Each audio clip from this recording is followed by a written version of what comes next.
Estamos aqui no Centro Espírita Amor e Caridade Jesus e Maria, dia 3 de janeiro de 2026, com o Dr. Denizari, a nossa querida Deise, e vamos fazer algumas perguntas. São dois ícones do nosso Centro Espírita, de nossa casa espiritual, e vamos relembrando com eles o início do nosso centro, a participação deles, a participação da Maria Emília, uma pessoa fantástica com quem tivemos a oportunidade de convivência durante alguns anos, mas que agora se encontra com certeza aqui junto de nós, mas no plano espiritual. Então, doutor, gostaria de saber o seu nome completo, o nome de seus pais, de sua esposa, o casamento, como foi com a dona Deise, quando e desde quando atua no nosso centro. Então, em primeiro lugar, eu devo falar que se fosse há mais tempo, seria melhor, porque a minha memória seria outra, né? Eu tinha uma memória fabulosa. E hoje, especialmente em nomes, falta muito, né? Mas o meu nome eu sei ainda, direitinho, pode deixar. Meu nome é Denizari Rivail Gomes. Meu pai, José Correia Gomes, um português que veio para o Brasil com 18 anos e ficou aqui até os 82, quando ele desencarnou. Era sério, bravo. Depois, com o tempo, ele foi se acostumando mais e nós fomos ficando mais folgados, né? Ele chamava José Correia Gomes. A Correia ele usava de outra forma, sabe? Era bem psicológico a coisa. Era psicologia pura, viu? A gente ficava assim, endireitava, não tinha esse negócio de bebida, nada disso, não. A coisa era muito séria. Meu nome é Denizar com Z-A-R-D, porque existe Denizar também com S-I-T-H. O normal, o correto é o meu, Denizar Rivail Gomes. Eu impus o nome de Denizar Rivail e depois o Gomes, né? E naquela época, provavelmente se eu tivesse ido um tempo atrás, eu teria uma memória melhor. Mas a gente vai tocando, vai vendo o que pode lembrar, né? Minha mãe é Judite Gomes. Como? Minha mãe é Judite Gomes. Ela nasceu em Santos. Foi criada por um grupo de portugueses, uma família portuguesa também, que era filha de pescadores e não tinha muitas condições, e eles a criaram como se fosse filha mesmo.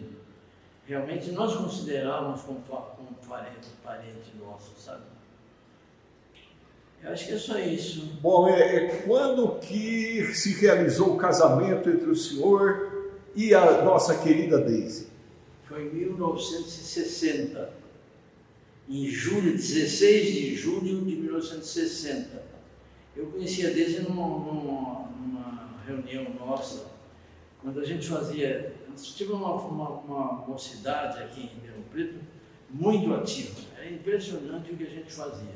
E nós fizemos eu, como logo de menino assim, eu era muito falante, sempre... Eu entrei, quando eu estava no terceiro ano da Faculdade da Medicina, eu comecei... Tinha um amigo chamado Demóstenes, né? E ele me levou para o Centro Espírita... É do Vopapa? Eurípides Barçanufo, era o Eurípides Barçanufo. Naquela época chamava Eurípides Barçanufo, né? E depois passou a ser a sede da federação aqui em Ribeirão Preto, então a coisa foi mudando. Mas eu fui para a mocidade espírita, eu estava no terceiro ano da faculdade. Então logo eu me entrosei e fiquei muito bem, e a gente tinha, naquela época, a gente tinha reuniões em casa de família, né? Então nós tínhamos reunião na casa do tio João, que foi um companheiro muito ativo também, e que foi foi o anjo de guarda que me levou até a Deise, que trouxe a Deise até mim, né? Aliás, não é anjo de guarda que fala, é o casamenteiro. E ele que fez a nossa aproximação. Mas a gente tinha também reunião na casa da Marimília.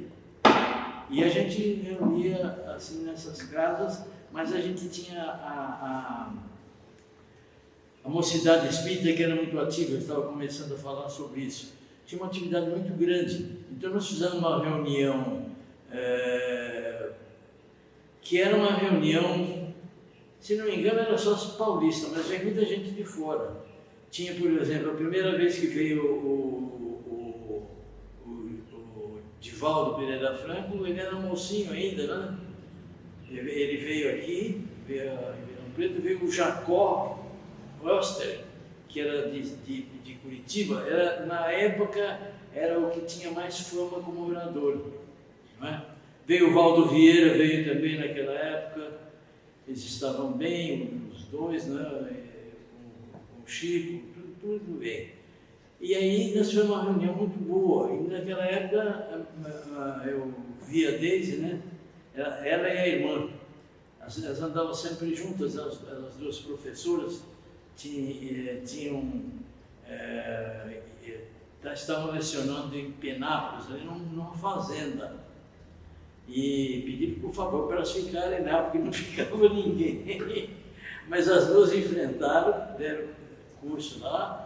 Inclusive, nós conhecemos alguns alunos dela, uma, por exemplo, que foi dentista depois, que trabalhou com o irmão dela junto, que o irmão dela era dentista, um deles, né?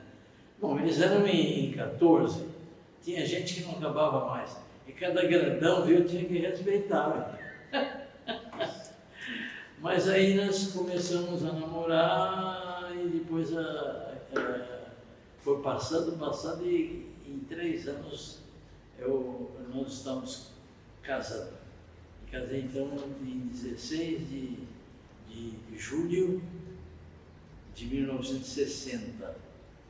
Bom, o senhor citou aí que... A família dela é a família espírita, a família muito conhecida como oradores. Tinha a Elizabeth, que era uma das oradoras dela lá, a outra é a Carlota. O Lincoln, como eu falava, o pessoal desde aquela época não era ainda de fazer essas coisas, mas depois ela se habituou, porque eu estava nisso já há muito tempo também, então ela ajudou muito, porque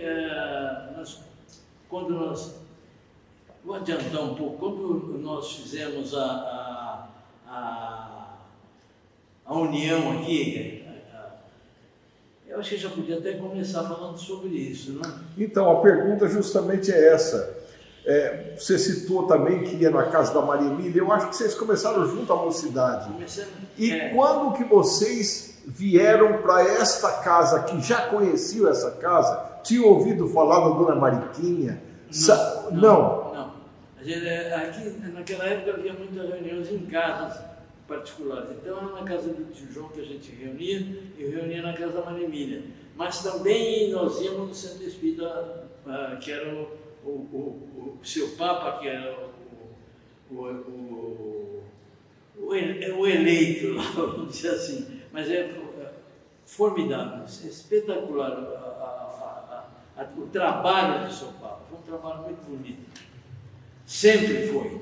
E ele embora ele fosse um encanador, ele tinha uma cultura muito grande, cultura como os antigos tinham também, cultura própria, né? Que aprende por si só, né? Vai lendo, né?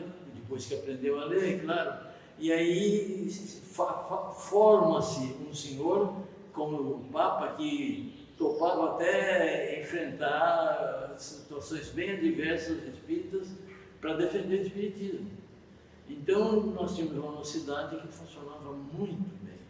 Então, nós fizemos uma reunião, e foi quando eu conheci a Deise. Na nossa reunião, nós tínhamos o Jaime Monteiro de Barros, que era um orador assim, muito conhecido também, e que era o líder da nossa mocidade. Ele fazia aos domingos, a gente se reunia, nós nos reuníamos e fazíamos, ele falava sobre os livros de André Luiz, sobre o Emmanuel, né? E ele, especialmente a coleção de André Luiz, ele pegou muito.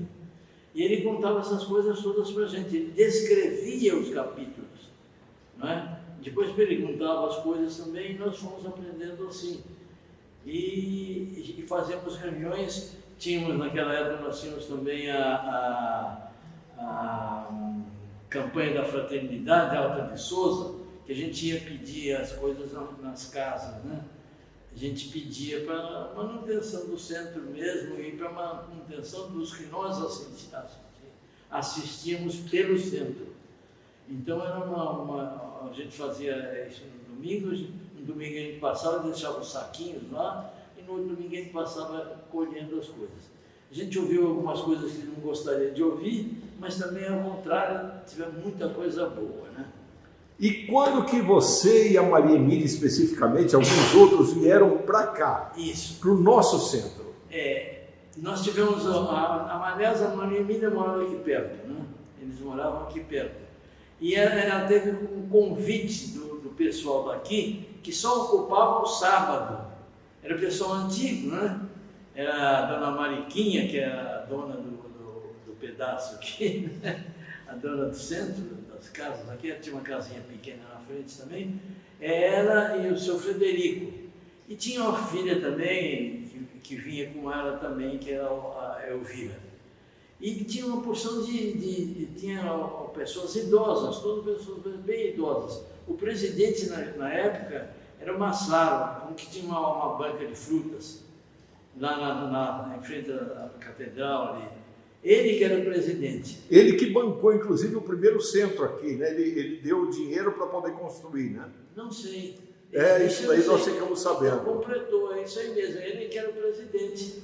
E os dois moravam numa casa aqui na frente, o casal que eu citei ainda há pouco. E como eles estavam ocupando só o sábado, eles convidaram a Maria Emília se ela não queria aproveitar os outros dias. Que ano isso foi, mais ou menos? Isso foi mais ou menos, eu estava no quinto ano dentro da faculdade, quer dizer, era em 1955, 56, aí. Fim de 55, provavelmente. Então, aí a Maria Emília conversou comigo, que a gente conversava bastante. Eu sempre fui muito falante, então também fazia parte do grupo lá, né? Então ela falou, você não toparia a gente fazer isso aí? Ela tinha um grupo grande já também, tinha bastante gente, mas aí eu topei, falei, vamos fazer então, vamos dividir. Se inclusive dividimos, não é? Porque ela, como tinha mais gente, era a líder do grupo lá. Tinha o Carlos Eduardo Martinelli, que era o presidente. Mas ela também sempre foi líder, né? A Maria Emília, ela juntava todo mundo. Aliás, essa capacidade que o tio João tinha também. Ele montava um grupo e depois ele deixava o grupo e ia fazer outro grupo. Realmente, essas coisas aconteciam muito. Então, nós aceitamos dividir, eu fiquei com a terça-feira, trabalho mediúnico, e a quinta-feira, trabalho aberto, né? No começo, depois o papai veio para cá também, e ele ajudou muito, porque ele tem uma experiência muito grande. Ele viajava em todo lugar que ele ia, ele frequentava um centro espírita. E ele falava com muita emoção, era realmente um bom orador. Era orador da maçonaria também. Mas aí, como nós aceitamos, fizemos a divisão, aí começamos, ela como o restante dos dias, e eu comecei à noite. No início, até a 10 ainda não estava, mas depois ela veio e reforçou muito, né? No começo a gente fazia reunião, não tinha comunicação de espírito até. O papai falou, tenha paciência que vai chegar a hora. Porque não tinha médium que incorporasse ou que escrevesse, mas depois aos poucos foi surgindo e depois se tornou quinta-feira uma reunião aqui muito grande. O pessoal ficava fora e em cima ainda, Nós tivemos uma assistência muito, muito intensa, muita gente. E a parte mediúnica foi desenvolvendo também, não é? Nós tivemos aqui, depois, como é que é? A médium, desde que a gente confiava, eu tenho isso escrito, mas agora eu não vou ler. Nerci. A Nerci é um médium de confiança impressionante as coisas. E ela tinha uma facilidade para falar, também uma pessoa simples. Você precisava ver as palestras que ela fazia. Tinha depois a Dona Maria também, que era a esposa do alfaiate, e que era sempre pronta para falar. Tinha as filhas minhas que frequentaram aqui também. Eu tinha 3 filhas que frequentavam aqui e falavam com uma facilidade danada também, impressionante. A facilidade com que ela se expressava. Então nós tivemos várias pessoas, vários médiuns que foram se formando. Teve também uma outra médium que também tinha muita facilidade, que tinha com a gente também, e outros médiuns que foram. Inclusive nós tivemos uma médium aqui que era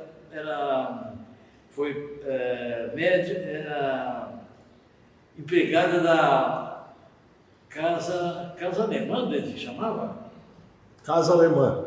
Ali na Praça 15. Aquela médium, ela foi a médium de efeitos físicos impressionante. Ela, de vez em quando, dava uns apertões na pessoa que era de valer, viu? Assim, coisas que a gente ficava até assustada. Mas as coisas que ela obtinha, as curas que ela obtinha, a orientação que ela dava, era impressionante. Então passaram vários médiuns por aqui, várias orientações. No começo, durante muito tempo, foi a Marimínia que era presidente, mas na verdade, porque era líder, mas na verdade era a dona Anita Neumayer, uma alemã que inclusive ajudou muito monetariamente a casa, manteve algum tempo a casa. Era excelente também, ela acreditava piamente, ela se dedicava à religião inteiramente, é impressionante.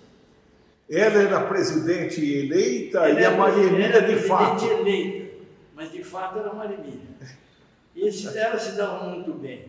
Ela apoiava tudo que a Maria Emília queria muito bem e levava a coisa bem orientada, vamos dizer assim. A Maria Emília me contou uma vez que chegou um certo momento que Dona Anita chegou para ela e falou assim: Maria Emília, eu estou lhe confiando as chaves do centro. Daqui por diante você se vira. No final a Maria Emília ficou mesmo também, né? E eu ficava sempre eterno vice. Eterno vice. Eterno vice. E continuando nas reuniões. Depois desse fato que a Maria Emília acabou pegando, ela ficou até... Ela desencarnou em 31 de 1 de 2019. Até aí ela continuou comandando, como já comandava, né? Realmente a Maria Emília era firme. Depois da Maria Emília, aí surgiu a Iris e o Mateus, né? Que eles vieram para cá em 1980, mas em 2016 até 2020 eles ficaram com o centro, depois que a Maria Emília desencarnou, né? Depois só retificando um pouco, na verdade a Maria Emília, ela estava adoecida, então mesmo antes dela falecer, ela se afastou da presidência do centro. E aí o Mateus já assumiu, e aí depois teve a Ediclê. A Ediclê pegou a fase... aí vem a sequência. Pegou a fase difícil, que foi aquela fase que veio o vírus, o Covid, Então foi uma fase muito difícil, que inclusive todos os centros, não só os centros, como todos os locais, tiveram que permanecer fechados.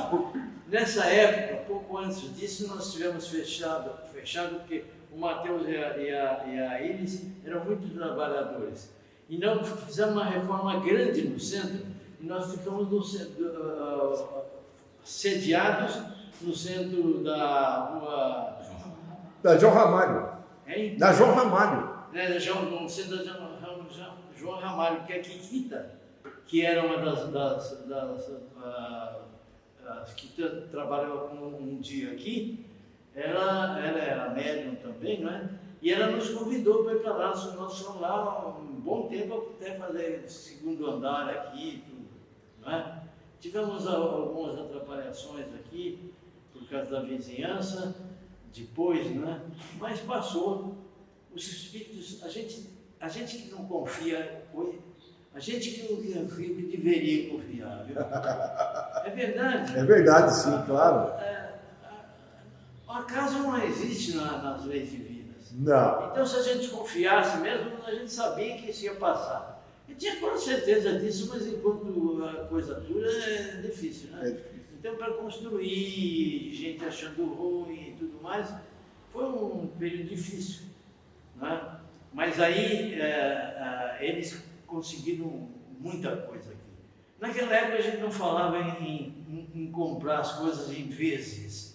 Senão nós teríamos comprado a casa da dona Mariquinha, que era aqui na frente, fizeram o prédio, e aí que começou a coisa a piorar, né? Mas realmente a coisa... certamente era para ser assim mesmo, viu? Porque daqui saiu muito de presidente de outros centros. Muita gente que foi disseminando o espiritismo em todos os lugares. Aliás, se me permite, doutor, muitos de nós aqui temos claramente a ideia de que os primeiros que iniciaram esse trabalho, não só em Ribeirão Preto, mas em todo o Brasil, trazendo o espiritismo para a nossa pátria, vocês, eu os classifico também assim, tiveram uma missão.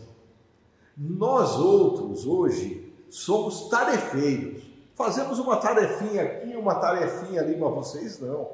Vocês foram missionários. Vocês trouxeram, vocês jogaram a vida de vocês, vocês apostaram a vida de vocês, dedicaram-se, formaram pessoas. Uma coisa maravilhosa, sabe? Na verdade, a gente sempre teve ideia de fazer essas coisas, né? Eu antes morei em Goiânia e nessa fase, quando nós começamos aqui, o papai foi presidente e muito tempo presidente, fundador da fundação do Centro Batuíra, né, que era ali no Barranco, que a gente chamava, onde passava a estrada de ferro. Ali teve uma médium muito boa, que era a mãe do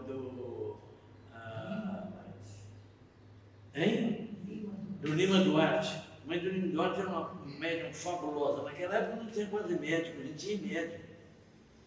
Então ela foi a médium de efeitos físicos e nós fizemos o início nosso de estudo com uns 4 anos, foi assim, senão não ia na matinê, viu? ou pior do que isso, né? Então nós fizemos ali o nosso catecismo espírita, a gente dizia, né? Era o catecismo espírita. E tinha uma médium que tinha espíritos que se comunicavam através da dona Pequena. A gente chamava de dona Pequena. E ela realmente fez muitas curas, ajudou muito a gente. E a gente conversava com a minha avó, por exemplo, ela dava para os de casa, os irmãos, ela dava os trabalhos para a gente fazer. Você tem que fazer isso em casa, isso, né? Eles orientavam, a gente orientava. E o papai manteve muito tempo o centro. E a dona Pequena foi excelente. O seu Martins, o marido dela, trabalhava na Casa Glória, que era uma casa grande aqui. E eu quase falei Teninho. O Lima Duarte a gente chamava Teninho. O Lima Duarte começou a profissão dele através da mãe. A mãe orientou muito, porque eles faziam, segundo as orientações de Eurípides de Barçanufo, ele ensinava através de teatro também. Então lá tinha em Sacramento, inclusive nós fomos em Sacramento pela primeira vez, foi com mocidade. E aí eu senti realmente que aquilo lá era muito da gente. Sim, sim. E começamos a frequentar lá. Depois que nós casamos, então nós íamos lá sempre. Nós ficávamos lá na casa onde tinha um tio do Eurípides Barçanufo, e as meninas, Regorina, a Lizinha, a Maria e a Ionete, a gente teve uma conversa muito grande com aquele pessoal. Aliás, a energia lá é fabulosa. A gente dormia lá, você tem uma ideia. Então a gente teve uma orientação muito grande lá também com esse pessoal. O pessoal é excelente. E a sequência de Eurípides, que a gente sentiu aqui, sentiu lá, depois nós fomos também para Goiânia, moramos em Goiânia, fiz o ginásio em Goiânia. Lá nós fomos para Palmelo, que era uma cidade espírita, a primeira cidade espírita. É uma cidadezinha pequenininha. Bom, Goiânia na época tinha 9 anos, né? De modo que eu sou bem antigo, viu? Por 2 cidades bem planejadas, né? Muito planejadas. Sim. Largas avenidas, e uma Palmelo coisa fabulosa. É uma cidade planejada pelo Jerônimo Candinho. Jerônimo Cândido Gomide, que era o curador. Ele foi para lá e chamou muita gente para lá, que ele cresceu graças a ele. Ele que traçou a cidade, tudo. Era muito pequena, que lá tinha E quando a esposa dele, Dona Chiquinha, era médium também. Médium daquele de receber o Eurípides de Barçanufo. O dia que a gente passava no centro, era uma casinha pequena, a gente passava ali pela janela e estava uma palestra entusiasmada, era o Eurípides de Barçanufo. Era ele que estava falando através da Dona Chiquinha. Então nós tivemos uma vivência muito grande com essas coisas também, né? E depois, quando a gente veio para cá, a gente também estava meio preparada para isso. Mas é lógico que sim. Os espíritos sempre nos preparam antes de executar o fato, né? E as coisas vão saindo assim, porque não vai ser ordenado, porque eu também não vou saber por ordem disso aí. Mas fala uma coisa para mim, doutor. Vocês começaram muito cedo, muito jovens. Muito jovens. Sofreram preconceito? Muito. Foi uma vez o Papa, o papai, o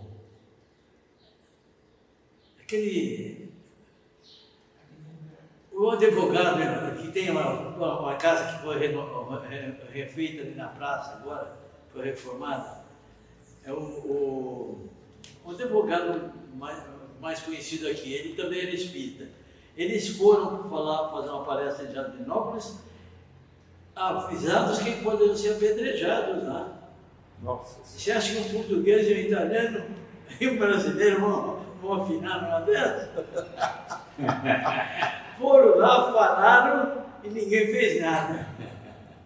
Então o pessoal enfrentava a coisa do preconceito, era muito grande. E a gente no grupo mesmo, né? A coisa era assim. O pessoal passava na rua, passava para o outro lado da rua, da calçada do outro lado. Maria Miriam me contou isso. Então, realmente tinha muito preconceito. Mas isso tudo foi vencido porque estava no plano divino que viesse o segundo Consolador. Né? Sem dúvida. O Cristo já havia prometido e ele surgiu mesmo e surgiu forte. Com gente que precisava, né? Você vê, esses que foram a Jardinópolis, é um negócio sério. Né? O Papa, uma vez, veio o Boaventura, que era um padre que falava contra o Espiritismo, veio falar na Câmara do Bosque. O Papa foi lá. Foi lá, respondeu uma opção de coisa. Era um negócio assim sério. E o pessoal que veio preparado para isso. É lógico que sim, eu não tenho a menor dúvida disso. E assim foi tocando. Mas aqui ainda, em seguida, depois eu parei na Iris e no Mateus, que fizeram muito por esse centro. Realmente ainda fazem, né? Sim. Porque eles faziam tudo, o concerto, tudo era eles que viram aqui. Fizeram, cuidavam das plantas, né? E aí depois então veio a Ediclé, tá certo, a Ediclé e a Silvia, né? Que vieram em 2020, né? Foi até quando você entrou? Eu entrei em 2022. 22, 23, 24, 25. Não, em 2023 eu entrei. Certo, eles ficaram, 24, 25, 26. eles ficaram aí então até 2023 quando você entrou. Isso. Foi a Ediclé e a Silvia. E a Silvia. Isso. Que fizeram o que puderam também, não é? E eles tinham, não era do grupo de começo, entendeu? Assim, Toninho é uma testemunha disso, era uma turma muito unida. E quando você entrou também, depois eles vieram, já ficaram um pouco mais separados, mas fizeram o que puderam. Lutaram contra as águas também, viu? Sim. Mas no fim eles fizeram o que puderam.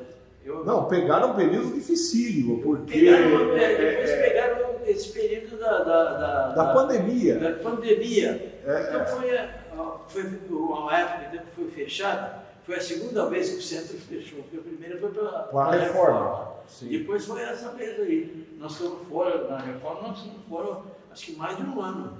Mas eu queria agora fazer uma pergunta que é muito importante, muito importante. Quando que você ficou conhecendo Chico Xavier? Bom, Chico Xavier veio aqui também. Veio. Também veio e contou uma nas feiras espíritas aqui em Ribeirão. Então. Eu acho que a primeira vez ele foi quando ele veio aqui. Porque depois nós fomos a Uberaba algumas vezes, né? E todas as vezes que vinha por aqui, por perto também, a gente ia ver, né? Quando dava. Mas nós fomos muito a Uberaba. Em Uberaba tinha um grupo muito bom lá, não é? Tinha lá o Carlos Pepe, que é o professor Carlos Pepe, que escreveu um livro sobre a terceira revelação. Ele era um dos maiores conhecedores, além do Herculano Pires, um dos maiores conhecedores da doutrina espírita que eu conheci. Impressionante. Tem um livro sobre isso. O Carlos Pepe. Naquela época, aqui no centro, tinha um grupo de terça-feira que vinha muito por causa do papai. Porque o papai não tinha diploma, mas ele tinha vivência, né? E eles vinham para conversar com o papai, bater papo e tal. Nós tínhamos uma porção de gente, o Raia, o doutor Raia, o doutor Euclides,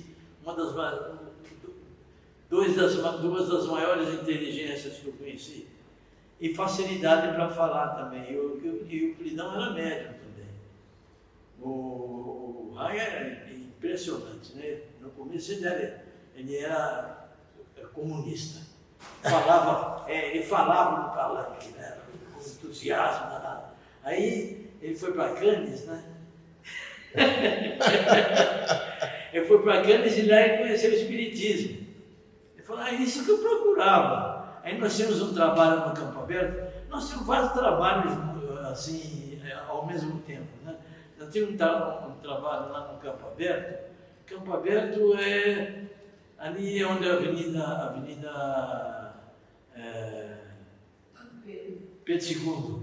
Lá ali era a mato ali, né? A gente ia ali, entrava pelo meio do mato mesmo. O tio João levava a gente de carro lá e a gente fazia medicina lá. Tinha uma casinha lá que uma vez nós fomos reformar. Quando fomos reformar não tinha licença, era uma fileira de tijolo. Aliás, só para comentar isso, o senhor fez parte da primeira turma de medicina de Ribeirão Preto, não é? Foi. Primeira turma de medicina de Ribeirão. E fui dos primeiros professores de lá também, porque fui contratado depois, né? Morei na faculdade. Naquela época a gente morava na faculdade, era uma chácara. Fiquei lá até 1970. Depois eu fiquei mais 12 anos, mas assim, para pagar o que o povo me pagou, né? Tá eu ia lá como certo. voluntário, 12 anos. Então, o que mais o impressionou nele? O que mais me impressionou é que eu não podia chegar perto dele. Não poder chegar perto.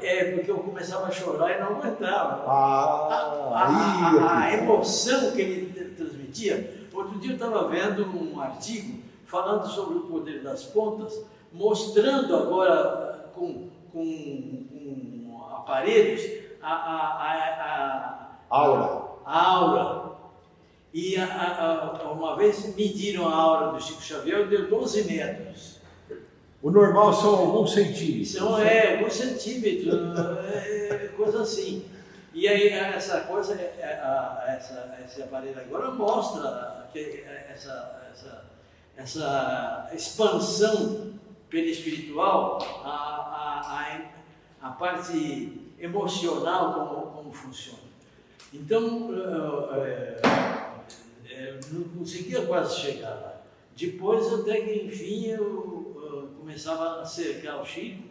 Onde ele ia, a gente ia, especialmente Beirópolis. Fomos muito a Beirópolis, lá tinha o Langerton, que era um raizeiro, né? Médio.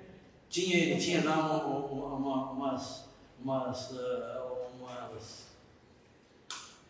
uns quartos para receber doente que não podia ficar em contato com o pessoal, né? Sim. O Langerton tratava com medicamento de raiz e com a mediunidade, é claro. E o Chico ia muito lá dar uma mão. Então, nessas vezes, nós tivemos muita oportunidade de sentir a presença do Chico, de conversar com ele e tudo, né? Até então, conversava até.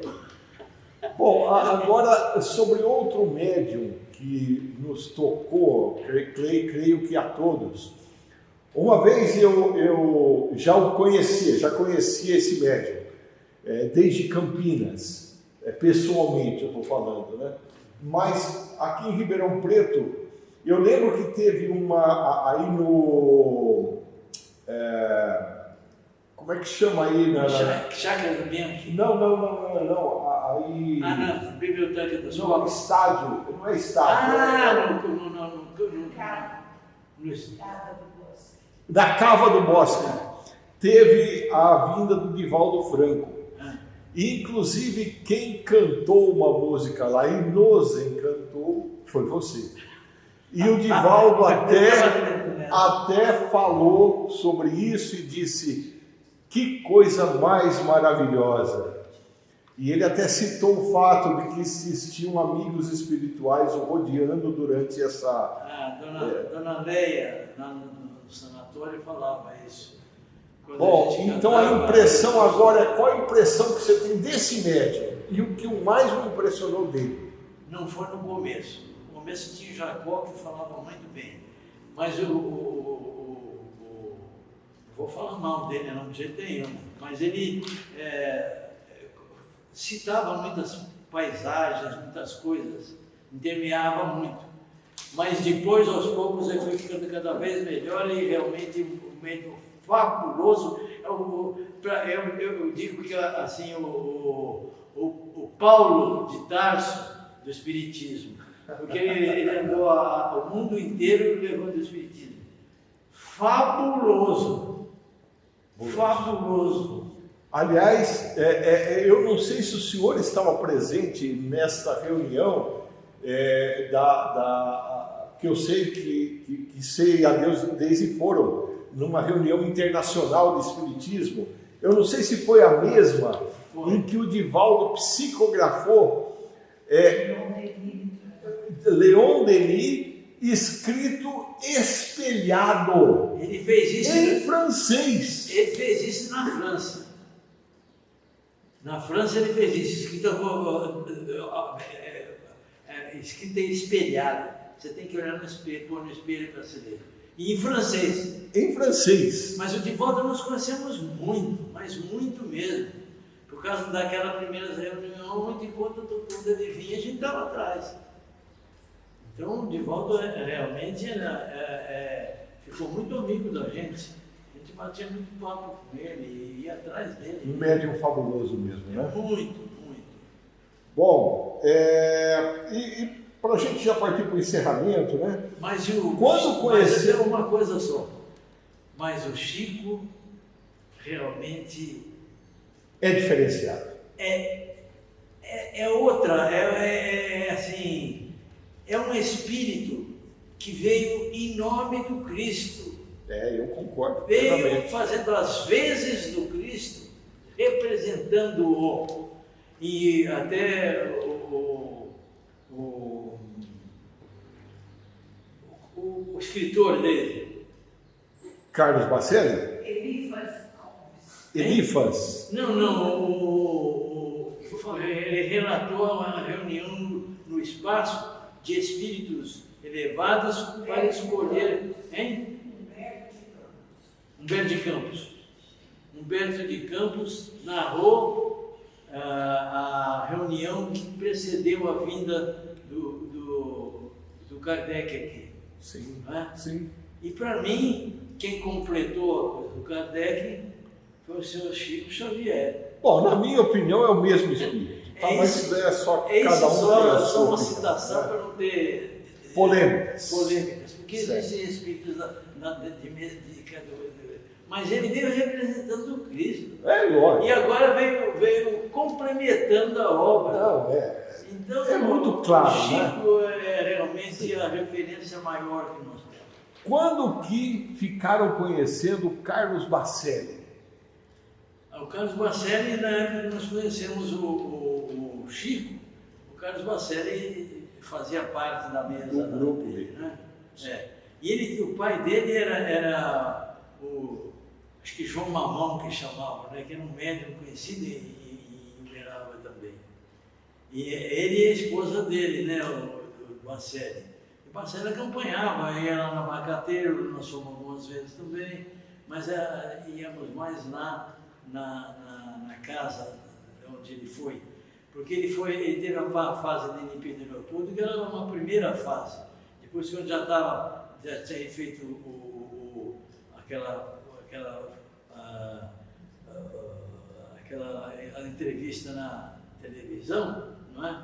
Com aquele que morou aqui em Ribeirão Preto, o Saulo Gomes. Saulo Gomes, ele já ficou muito conhecido. Sim. E aí a gente encontrava quando dava, né? E o Bacelli sempre junto. Então o Bacelli amigo da gente também, porque era muito amigo do Divaldinho. Nós já encontramos lá com o Divaldinho em Araçatuba, não, em Votuporanga, né? Nós já andamos por aí tudo, viu? Eu sei, que eu não tenho dúvida. Eu tenho uma lista dos lugares que eu vou, que você não vai ter paciência nem de ler, de tanto que nós andamos. Mas nós andamos muito em Palmero, que era a cidade espírita, a gente ia muito lá, né? Acompanhamos muito lá, tem até uma casa lá, moramos lá, a gente passava alguns dias lá em Palmero, porque lá era um discípulo do Eurípides Bassantum. Como também em Franca nós fomos muitas vezes, por causa do Dr. Tomás Novelino, que era amigo do meu pai e que fundou a primeira casa de sapatos lá, mas que tinha a cabeça agora falta, não, mas era o nome da Pestalozzi. Tinha a Pestalozzi lá, que era uma casa de ensino. E era do grupo de Eurípides também. Isso não é coincidência. Não é. Então, realmente, ele até a Deise fez uma reportagem com ele. Eu fiquei filmando e ela fez uma reportagem com o Tomás Novelino, que eu devo ter isso, mas é gravado em coisas diferentes, uma máquina grande e tal. Então ele contando as coisas ele quando falava no Eurípides, ele chorava. Ele chorava, assim como o Jerônimo Gandinho, quando ele falava no Eurípides, você chorava. Mas era aquela coisa que a gente sentia quando chegava perto do Chico. São espíritos muito grandes, Espírito de uma amplitude muito grande. Mas nós andamos nesses lugares todos, viu? E tivemos em todos, tivemos no congresso, no primeiro congresso em Goiânia, não é? Que falou esse pessoal todo lá, inclusive os portugueses. Tivemos em Paris, antes de Paris, tivemos no congresso espírita de Portugal, que foi em 1989. Foi um congresso espírita, foi um congresso. Depois em Paris, foi o último que nós fomos, foi em 2002. E nós vimos esse pessoal todo, né?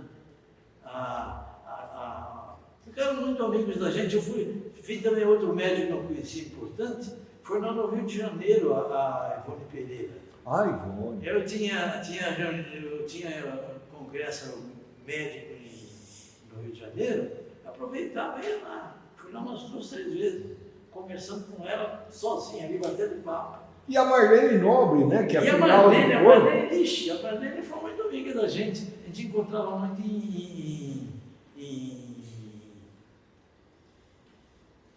nos congressos médicos. Não, em Sacramento. Era amiga da gente. Muito. O Valdo Vieira, ele morava numa casinha, antes de ser médico, ele era farmacêutico, ele morava numa casinha ali na casa de farmácia, e uma vez que eu vim de Goiânia, eu fui lá bater papo com ele sozinho, lá batendo papo, e ela frutificou uma água para mim, que eu estava com dor de cabeça. Passou a dor de cabeça. Mas eu tive essa felicidade e também a persistência, e a Deise topava, de conhecer esse pessoal todo. A gente vocês têm uma sorte muito grande. Sorte não, nós fomos atrás. Sim. Não é? Nós fomos atrás. Claro. Então conhecemos grande parte desse pessoal. Por exemplo, outra pessoa que eu gosto muito é uma que é veterinária. Palestras espetaculares. Irvênia. A Irvênia, que tem mais uma porção de filho lá, tudo veterinário também, e todos espíritos. A Irvênia é uma palestrante espetacular. Muito boa também. Bom, vamos parar por aqui, porque senão não para. Nós temos que agradecer muito esses momentos e tudo isso que foi dito. Se Deus quiser, estará eternizado aqui no nosso centro como um aprendizado para todos nós. Que Deus abençoe, Denizar, Deise, muito obrigado, e estamos chegando então nos 100 anos do nosso centro. Beleza. Graças a Deus. Que beleza. Que Deus nos abençoe. Nós é que agradecemos, que nós precisamos do centro. Nós precisamos, porque não podemos ficar sem o centro. Estou sentindo uma falta danada nesses dias, né? Nós viemos aqui, né? Você veio também, é claro, você sabe disso. Mas aqui é o local onde a gente adquire forças, onde a gente, pela presença e ajuda dos espíritos, nós nos reforçamos nos momentos mais difíceis. Não é? E quando não podemos vir aqui, através do pensamento, que não tem barreiras, né? Nós vamos, através do pensamento, a gente se socorre aqui também. Inclusive, nas minhas preces de todo dia, eu digo, se houver algum espírito necessitado, vai até o Centro Espírita Amor e Caridade de Jesus Maria, na Tamandaré, que lá tem os espíritos aguardando para a orientação. E eu falo que eles sejam orientados, que eles sejam esclarecidos, para que nós também, o nosso culto seja espírita seja tranquilo e nós possamos receber. Ótimo. E fala uma coisa, eu sempre, desde a primeira vez que eu vim nesse centro e eu ouvi cantar, eu fiquei apaixonado. Meu Deus do céu, que voz, que coisa mais linda. Quem poderia afirmar, né, ter certeza, desde aquela época, que agora com 94 anos de idade física, material, ainda continue com essa voz incrível. Isso também faz parte. E não quer cantar uma música para encerrarmos, não? A gente pode tentar, né, também. Tenta, né? Se der errado, se der errado, segura.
Pai de amor, aqui estamos nós, seus filhos, agradecendo, Pai, a oportunidade da vida, do viver,